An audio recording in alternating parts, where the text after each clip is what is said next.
భారత క్రికెట్ జట్టు కోచ్ గౌతమ్ గంభీర్కి రోజులు దగ్గర పడ్డాయి. గంభీర్పై వేటు వేయాలని ఫ్యాన్స్ డిమాండ్ చేస్తున్నారు.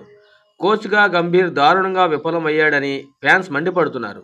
గంభీర్ కోచ్గా బాధ్యతలు చేపట్టిన తర్వాత శ్రీలంకపై వన్డే సిరీస్ ఓటమి, ఆ తర్వాత న్యూజిలాండ్తో 3 టెస్టుల సిరీస్లో భారత జట్టు దారుణంగా విఫలమైంది. కేవలం శ్రీలంకలో జరిగిన టీ20 సిరీస్లో మాత్రమే భారత జట్టు గెలుపొందింది. ఇక ప్రస్తుతం జరుగుతున్న బోర్డర్ గవస్కర్ ట్రోఫీలో 5 టెస్టుల సిరీస్లో కూడా భారత జట్టు తీవ్రంగా విఫలమవుతున్న విషయం తెలిసిందే.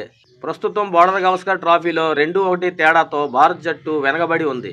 దీంతో WTC ఫైనల్కి వెళ్లే అవకాశాలు సంక్లిష్టం చేసుకుంది. మాజీ క్రికెట్లు రవిశాస్త్రి, రాహుల్ ద్రావిడ్కి కూడా ఇవ్వని వెసులుబాటు ఇప్పటి వరకు గంభీర్కి ఇచ్చింది BCCI మేనేజ్మెంట్. సాధారణంగా జట్టు సెలక్షన్ సమావేశంలో ప్రధాన కోచ్ పాల్గొన్నారు. కానీ గంభీర్కి మాత్రం ఈ అవకాశాన్ని కల్పించింది. ఈ ఆస్ట్రేలియా పర్యటన కోసం ఎంపిక చేసిన జట్టు విషయంలో గంభీర్కి పూర్తి స్వేచ్ఛ ఇచ్చింది.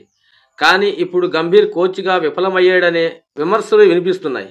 అంతేకాకుండా ఆస్ట్రేలియా పర్యటనలో విఫలం చెందడంతో గౌతమ్ గంభీర్తో పాటు కెప్టెన్ రోహిత్ శర్మకు కూడా తీవ్ర ఒత్తిడి పెరిగింది.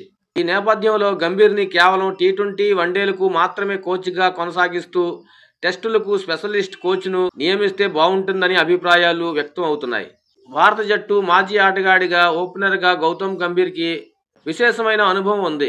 అంతేకాదు 2011 వన్డే ప్రపంచ విన్నింగ్ జట్టులో గంభీర్ కూడా ఒకరు. ప్రపంచ కప్ ఫైనల్ మ్యాచ్లో 97 పరుగులు చేసిన జట్టు విజయంలో కీలక పాత్ర పోషించాడు. ఇదే కాకుండా IPLలో కోల్కతా నైట్ రైడర్స్ జట్టుకి మేనేజర్గా కూడా వ్యవహరించాడు. 2024 IPL ట్రోఫీని KKR సాధించడంలో కీలక పాత్ర పోషించాడు గౌతమ్ గంభీర్.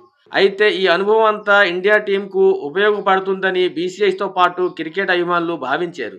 కానీ ఆ మేరకు గంభీర్ రాణించలేకపోయాడు. దూకుడుకు మారు పేరైన గంభీర్ ప్రత్యర్థి ఎత్తులకు పై ఎత్తులు వేయగల వ్యూహకర్త.